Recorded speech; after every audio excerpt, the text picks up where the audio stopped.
In this video, I'll be showing you how to configure the dump type file.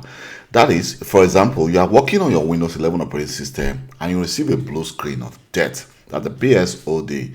When you receive the blue screen with error code and your device restart, there's a dump file that will be created on your C Windows folder. So if I go to my C Windows folder, here you can see a memory dump file will be created, but it's about almost 500 MB.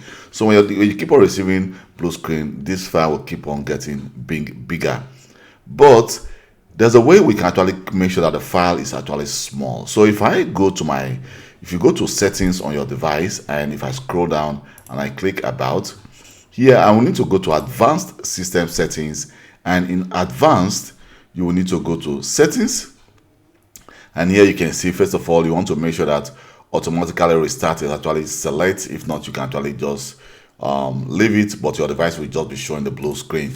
So and here you can see we have the automatic memory dump, and you can see it's being saved under your system root, which is the Windows folder, as memory.dmp.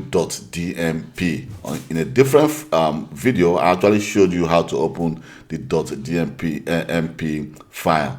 Here you can see we can actually select and then select small memory dump, and that is what happened. If I select the small memory dump, you can see it's going to change to the mini dump folder.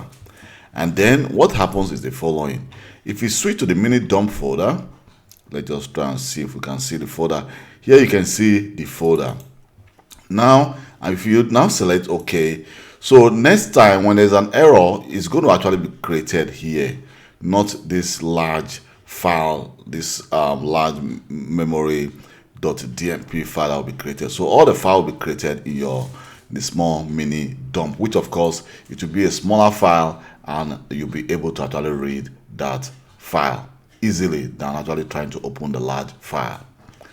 Thank you very much for taking your time to watch this video. My name is Kelvin Johnson, and please don't forget to support my channel by subscribing and also hitting the like button. And if you have any question, please just leave a comment and I will reply to you as quick as possible.